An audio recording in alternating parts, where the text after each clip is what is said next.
అనగనగా ఒక చిన్న పల్లెటూరు. అక్కడ ఒక చెట్టు మీద ఒక కాకి నివసించేది. అది ఎప్పుడూ నల్లగా ఉంటానని, తన స్వరం కూడా బాగోదని బాధపడుతూ ఉండేది. అది ఒకరోజు ఆకాశంలో ఎగురుతుండగా ఒక సరస్సు దగ్గర ఒక హంస కనబడింది. దాన్ని చూసి ఎంత అందంగా తెల్లగా ఉందో అనుకుని దాని దగ్గరకు వెళ్ళి, హంస, నువ్వు తెల్లగా ఎంత బాగున్నావో, నువ్వు నీ రంగుని బట్టి చాలా సంతోషంగా ఉండి ఉంటావు కదా అని అడిగింది. అప్పుడు హంస, నేను కూడా అలాగే అనుకునేదాన్ని. నేను తెల్లగా అందంగా ఉంటానని చాలా గర్వపడేదాన్ని. కానీ రామచిలుకను చూశాక నా అభిప్రాయం తప్పని తెలిసింది. నాకు ఉన్నది ఒక్కటే తెలుపు రంగు.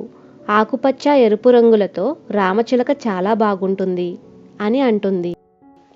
హంస కూడా సంతోషంగా లేదని కాకి అనుకుంటుంది. అప్పుడు కాకి రామచిలుకను వెతకి దాని దగ్గరికి వెళ్తుంది. నువ్వు ఆకుపచ్చ, ఎరుపు రంగులతో చాలా అందంగా ఉన్నావు. నువ్వు చాలా సంతోషంగా ఉండి ఉంటావు కదా అని అడుగుతుంది. అవును, నేను అలాగే అనుకుని చాలా గర్వపడేదాన్ని. కానీ నెమలిని చూసిన తరువాత అందమంటే నెమలిదే అని అనిపించింది. నాకు కేవలం 2 రంగులు మాత్రమే ఉన్నాయి, కానీ నెమలికి చాలా రంగులు ఉన్నాయి అని కాస్త అసూయగా అంటుంది. అప్పుడు కాకి రామచిలుక కూడా సంతోషంగా లేదని గ్రహిస్తుంది. కాకి నెమలిని కలవాలని అనుకొని వెతకడం ప్రారంభించింది.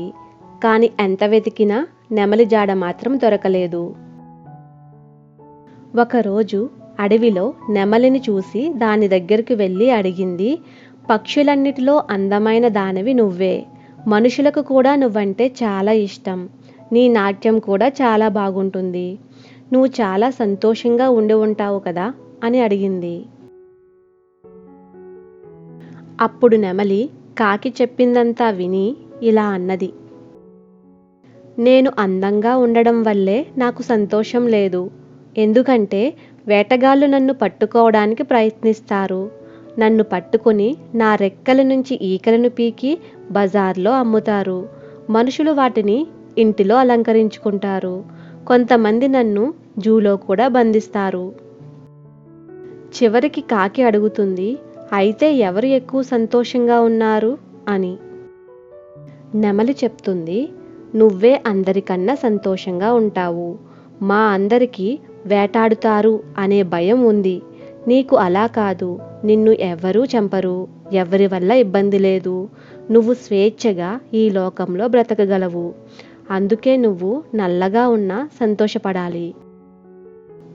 నెమలి మాటలు విన్న కాకి నెమలికి అందం ఉన్నప్పటికీ సంతోషం లేదని గ్రహించింది.